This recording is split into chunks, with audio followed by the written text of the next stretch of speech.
শুভ সকাল বন্ধুরা, তোমরা সবাই কেমন আছো? আশা করছি তোমরা সবাই খুব ভালো আছো, সুস্থ আছো। আমরাও খুব ভালো আছি। সুচন্দ্রা জর্দার ব্লগে তোমাদের সকলকে স্বাগত। যে যেখান থেকে আমার ব্লগটা দেখছো তাদের সবাইকে অসংখ্য ধন্যবাদ। তোমরা এইভাবেই আমার পাশে থেকো, সঙ্গে থেকো। তোমাদের সবাইকে নিয়ে রোজকারের মতো আজকে আবার একটা নতুন দিন শুরু হয়েছে। সবাইকে নিয়ে শুরু করছে আজকের একটা নতুন ব্লগ। সকালবেলায় উঠে চাটা বসিয়ে দিয়েছি। লিকার চা তোমার দাদার জন্য করলাম, আর আমরা একটু দুধ চা খাবো আর কি। দুধ যেহেতু ছিল মনে করলাম একটু দুধ চা করি। প্রত্যেক দিনের অভ্যাস, ধরো একটু মানে লিকার চা খাই না কিন্তু করতে গেলে আবার দুধ থাকলে মনে হয় যে একটু দুধ চাটাই করি। সেই জন্য আবার একটু দুধ চা করলাম। এদিকে দুধ চাটা বসিয়ে দিয়েছি, আর এদিকে তোমাদের দাদার চাটা দিয়ে মায়ের হরলিক্সও ধরো মোটামুটি খাওয়া হয়ে গেছে, বাচ্চাদেরও হয়ে গেছে। তারপরে আজকে একটু ভাবছি বাইরে রান্না করব, যেহেতু ধরো কদিন পরে ধরো আবার বৃষ্টি শুরু হয়ে যাবে, ঝড় বৃষ্টি শুরু হয়ে যাচ্ছে। তো এখন তোমার সময়টা খুবই ভালো, না শীত না গরম, তো আমার এই সময়টা বেশ ভালোই লাগে। তোমাদের কারোর যদি এই সময়টা ভালো লাগে একটু আমাদের কমেন্ট করে জানিও।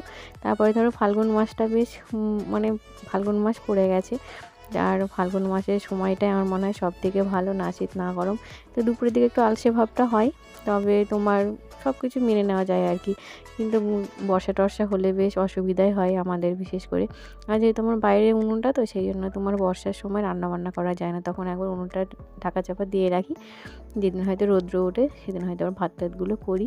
তো মাসি বললো যে আমি সব গুছিয়ে গেছে দিচ্ছি, তুমি তাড়াতাড়ি বাইরে রান্নাটা করে ফেলো। আজকে একটু ছেলেদের ছুটি আছে, সেই জন্য মনে করলাম বাইরে রান্নাটা করি। আর এমনি বাইরে রান্না করতে বেশ ভালোই লাগে, কিন্তু একটু গুছিয়ে গেছে নিলে তাড়াতাড়ি হয়ে যায় উনুনের রান্নাটা। তোমার অনেকদিন পর উনুনে রান্না করলাম, ভাবছি এখন কিছুদিন এইখানে রান্নাগুলো করে ফেলবো, তাই ধরো খড়িগুলো তাড়াতাড়ি ফুরিয়ে যাবে আর কি।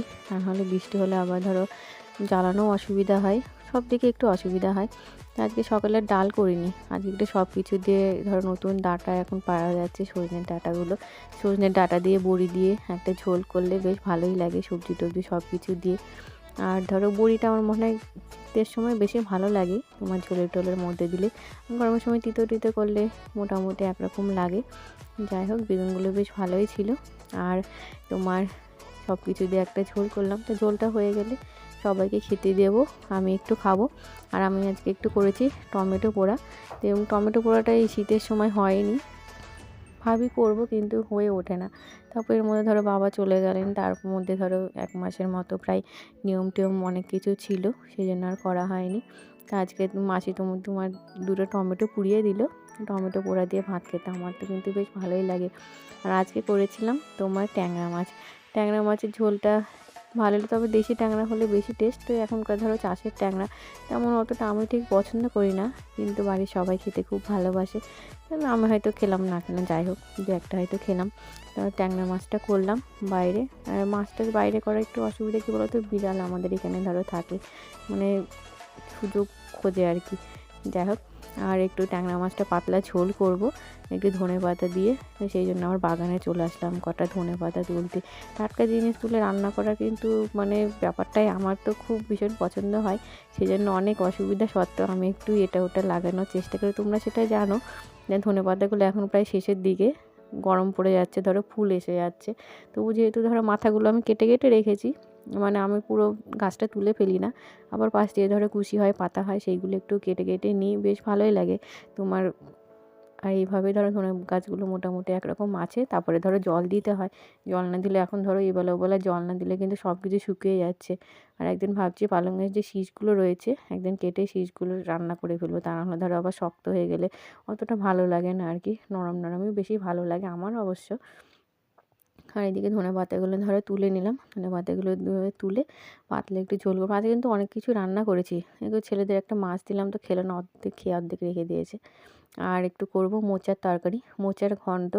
মোচাটা কিন্তু মাসি আমাদের এনে দিয়েছে, আর মোচাটা খুব সুন্দর, একটু কষ্টা কিচ্ছু ছিল না। মোচাটা মাসি কেটে দিল, আর আমি এদিকে ধরো সেদ্ধ করে একটু রান্না করলাম মোচাটা। তোমার মোচাটা আমি রান্না করেছি তোমার ডাল বাটা দিয়ে, ডাল বাটা দিয়ে একটু রান্না করলে ভালোই লাগে। আর অনেক সময় ধরো আমিষ যদি হয় একটু ডিম দিয়ে পেঁয়াজ রসুন দিয়ে মোচাটা ঘন্টটাও কিন্তু বেশ ভালোই লাগে। আজকে আমি সেভাবে করিনি, আজকে তোমার নিরামিষের মধ্যেই করলাম, একটু গরম মশলা ঘি গরম মশলা দিয়ে ডাল বাটা দিয়ে একটু আলু দিয়ে মোচার ঘন্টটা করলাম। আর এইদিকে ধরো প্রায় অনেকই বেজে গেছে, আমাদের মাসি এসেছে, মাসি বাসন টাসনগুলোই মেজে দিল। তারপরে ধরো ঘরটরগুলো রান্নাবান্না করে ঘরটরগুলো পরিষ্কার করব। দুই ছেলের শরীরটা ঠিক ভালো নেই, এখনকার ধরো সিজন চেঞ্জ হচ্ছে, ঠান্ডা সর্দি গরম ধরো দুজনেরই লেগে রয়েছে। ওদেরকে আবার একটু চান টান করিয়ে দেবো, তার মধ্যে দেখো রান্নাবান্না সেরে ঘরে এসে ঘরের পরিস্থিতিটা একবার দেখো। এটা তোমাদের আমার ধরো প্রায় রোজকারই এরকম ঘরের অবস্থা হয়ে থাকে, তো ভিডিওটা করা হয় না আর কি। আজকে এরকম মুখ লুকাচ্ছে তোমাদের দেখে। আর এদের ঘরটা পরিষ্কার করে সব কিছু ধরো পরিষ্কার টরিষ্কার করে মাসি ধরো মুছে দেবে। তারপরে ধরো মোটামুটি আজকের মতো আমার কাজ আপাতত শেষ। আবার দুপুরবেলা একটু যাব, নেমন্তন্ন রয়েছে, নারায়ণ পুজোর নেমন্তন্ন আমাদের এক মানে দাদার বাড়ি, তোমাদের দাদার বন্ধুর বাড়ি, সেখানে একটু যাব ধরো দুপুরবেলায়। সব কিছু সেরে টেরে আবার চান টান করে দুপুরবেলায় যাব। আর ধরো বাড়িতে সেই জন্য ধরো রান্না করতে হবে, রাত্রিবেলায় খাওয়া দাওয়া রয়েছে, তোমাদের দাদা ধরো এখন 1 বছর বাইরে খাবে না, সেই জন্য ধরো রান্নাবান্না সব কিছু আমাকে করতেই হলো। আর এদিকে পরিষ্কার টরিষ্কার করি, দুপুরবেলায় ওই দাদাদের বাড়ি খাবার নেমন্তন্ন রয়েছে, তো গৃহপ্রবেশের নেমন্তন্ন, সবাই মিলে ওখানে আবার কাজটা সেরে যাব। তো চলো কাজটা সেরে ওখানে গিয়ে তারপরে ধরো মোটামুটি আবার বিকেলের পরে আবার ছেলের পড়া রয়েছে, আবার স্যার আসবেন বাড়িতে, সেই জন্য ধরো গিয়েও কোথাও গিয়ে যে একটু বসবে সে উপায় নেই। আবার ধরো মা এখন বাড়িতে একা, সেই জন্য ধরো কোথাও গিয়ে চটপট চলে আসা যায়, মাসি থাকতে থাকতেই চলে আসার চেষ্টা করবো। তবে দেরি হয়ে গেলে হয়তো মাসিকে ছেড়ে দিয়ে আবার একটু পরে আসবো। তো যাই হোক আজকের মতো এই পর্যন্তই, এখানেই ব্লগটা শেষ করছি। তোমাদের যদি একটু ভালো লেগে থাকে তাহলে একটু লাইক করো, কমেন্ট করো, আর যদি পারো একটু শেয়ার করো। আজকের মতো এই পর্যন্তই।